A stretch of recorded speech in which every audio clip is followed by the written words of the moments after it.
बुक्सा जनजाति, देखिए अक्सर ये जनजातियाँ आपके एग्जाम में पूछी जाती हैं। बुक्सा जनजाति का स्थायी निवास क्या है? तो स्थायी निवास है इसका उत्तराखंड। ठीक है, स्थायी निवास है इसका उत्तराखंड। उत्तराखंड में जैसे नैनीताल हो गया, आपके पौड़ी गढ़वाल हो गया और टिहरी गढ़वाल, यहाँ पर मुख्यतः पाई जाती है। ठीक है, और बुक्सा जनजाति आपके कहीं कहीं उत्तर प्रदेश के कुछ भागों में भी पाई जाती है। हम बात करें इसका संबंध किस वंश से है, तो याद रखिएगा राजपूत वंश से इसका संबंध है। ठीक है, अब हम बात करें बुक्सा जनजाति के विवाह प्रथा के बारे में, तो यहाँ का जो विवाह प्रथा है वो है आपके अनुलोम और प्रतिलोम, दोनों तरह के अनुलोम व प्रतिलोम विवाह। ठीक है, यहाँ पे प्रमुख हैं। देखिए अनुलोम विवाह की बात करें तो अनुलोम विवाह होता है अगर उच्च वर्ण का पुरुष निम्न वर्ण की लड़की से विवाह करता है, उसे अनुलोम विवाह कहते हैं। प्रतिलोम विवाह किसे कहते हैं? अगर उच्च वर्ण की लड़की का निम्न वर्ण के पुरुष के साथ विवाह करें तो उसे प्रतिलोम विवाह कहते हैं। ठीक है, तो एक बार रिपीट कर लेते हैं। बुक्सा जनजाति का स्थायी निवास है उत्तराखंड, इसका संबंध है राजपूत वंश से, यहाँ की विवाह प्रथा है अनुलोम व प्रतिलोम विवाह। अनुलोम विवाह क्या है? आप उच्च वर्ण के पुरुष का निम्न वर्ण की लड़की से विवाह। प्रतिलोम विवाह क्या है? उच्च वर्ण की लड़की है और निम्न वर्ण के पुरुष के साथ इसका विवाह। ठीक है, चलिए अगली जनजाति है जौनसारी जनजाति। चलिए जौनसारी जनजाति के बारे में बात करें तो इसका स्थायी निवास है आपके उत्तराखंड। ठीक है, उत्तराखंड। और एक प्रकार से ये जौनसारी जनजाति जो है वो एक कृषक जनजाति है। ठीक है, चलिए हम बात करते हैं अन्य क्षेत्र, और किस अन्य क्षेत्र में पाई जाती है, तो देखिए उत्तर प्रदेश में भी पाई जाती है कुछ जगहों पर। अब हम बात करें विवाह प्रथा की, तो यहाँ पर विवाह प्रथा है बहुपति विवाह। बहुपति विवाह, बहुपति विवाह क्या होता है? एक से अधिक जिसके पति होते हैं। ठीक है, तो वह बहुपति विवाह कहलाता है। ठीक है, और ये ज़्यादातर आपके तिब्बत पे देखने को मिलेगा आपको। चलिए अब हम बात करते हैं अगली जनजाति जो कि आपके संथाल जनजाति है। चलिए संथाल जनजाति को ले लेते हैं।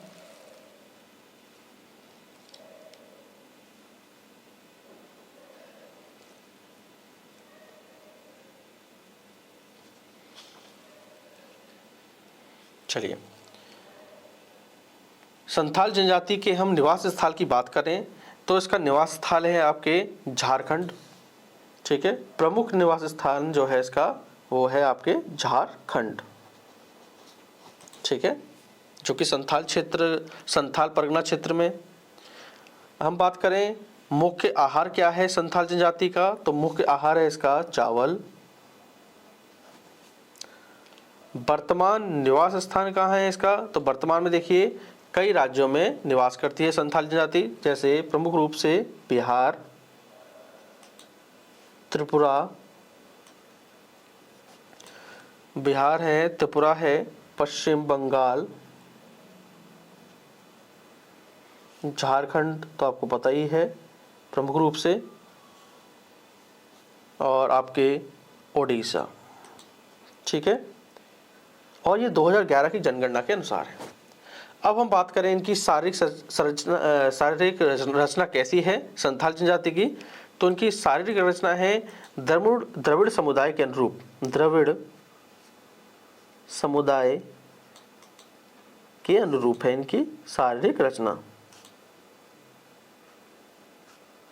ठीक है, संथाल जनजाति के बारे में एक बार फिर से चर्चा कर लेते हैं। निवास स्थल है इसका झारखंड।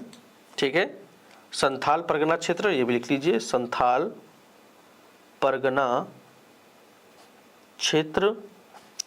ठीक है, मुख्य आहार क्या है संथाल जनजाति का? चावल। मुंडा जनजाति की बात करें, अब अगली जनजाति है मुंडा जनजाति। इसका निवास स्थान है, जो प्रमुख निवास स्थान है वो लिख लीजिए, वो है आपके, एक सेकंड रुकिएगा,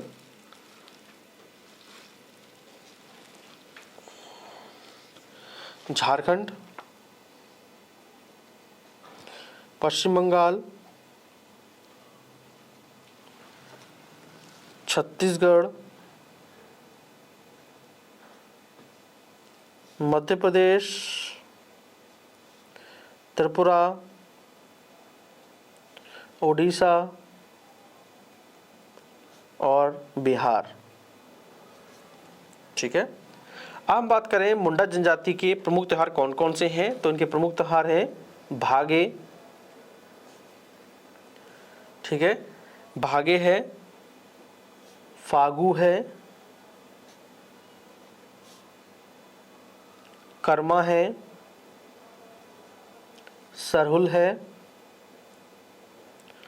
और सोहराई है। ठीक है। फूलों का त्योहार की बात करें तो फूलों का त्योहार ये बनाते हैं, फूलों का त्योहार कौन सा है, वो है आपके सरहुल त्योहार। सरहुल त्योहार कई बार एग्जाम में ये प्रश्न पूछा जाता है, सरहुल त्योहार का उत्सव। ठीक है, क्लियर हो गई बात। अब हम बात करें सरहुल त्योहार कब मनाया जाता है, तो ये लिख लीजिए मार्च अप्रैल माह में मनाया जाता है। ठीक है, बात क्लियर हो गई। एक बार रिपीट कर लेते हैं। मुंडा जनजाति का प्रमुख निवास स्थान है झारखंड, पश्चिम बंगाल, छत्तीसगढ़, मध्य प्रदेश, त्रिपुरा, ओडिशा और बिहार। प्रमुख त्योहार हैं भागे, फागु, कर्मा, सरहुल और सोहराई। फूलों का त्योहार कौन सा है, वो है सरहुल त्योहार। और सरहुल त्योहार कब मनाया जाता है, मार्च से अप्रैल के बीच में मनाया जाता है। झारखंड की प्रमुख जनजातियाँ कौन कौन सी हैं, तो देखिए एक है आपके बैगा जनजाति, ठीक है, दूसरी है उरांव जनजाति, तीसरी है हो जनजाति, चौथी है भूमिज जनजाति, पांचवी है खरिया जनजाति, छठी है सोरिया जनजाति, छठी है सोरिया जनजाति, और सातवीं है बिरहोर जनजाति, बिरहोर जनजाति, आठवीं है खोंड जनजाति, और नवीं है खरवार जनजाति। कौन सी है, खरवार जनजाति, और 10वीं है असुर जनजाति। तो झारखंड की ये प्रमुख जनजातियां हैं। चलिए एक बार इनको रिपीटेशन कर लेते हैं। चलिए झारखंड की प्रमुख जनजातियां हैं, तो याद रखिएगा, एक है बैगा, दूसरी है उरांव, तीसरी है हो, चौथी है भूमिज, पांचवी है खरिया। ठीक है, याद रखिएगा बैगा, उरांव, हो, भूमिज, खरिया। अगला है सोरिया, खरिया सोरिया, देखिए आसानी से याद हो जाएगा। ठीक है, अगला है बिरहोर, फिर है खोंड जनजाति, फिर खरवार है, याद रखिए खरवार जनजाति है, और असुर जनजाति। तो ये 10 प्रमुख जनजातियां हैं जो आपको याद रखनी है। ठीक है, यहाँ से एग्जाम में 1 या 2 प्रश्न आपको जरूर मिलेंगे। चलिए अब हम बात करेंगे राजस्थान की प्रमुख जनजातियों के बारे में। ठीक है, देखिए अभी हाल ही में चुनाव भी होने वाले हैं आपके झारखंड में और राजस्थान में, तो ये एग्जाम के पॉइंट ऑफ व्यू से महत्वपूर्ण हो जाता है। चलिए बात करते हैं राजस्थान की प्रमुख जनजातियाँ। चलिए देखिए सबसे महत्वपूर्ण जनजाति है यहाँ की, देखिए भील जनजाति। ठीक है, भील जनजाति। दूसरी है मीणा जनजाति, तीसरी है सहरिया जनजाति,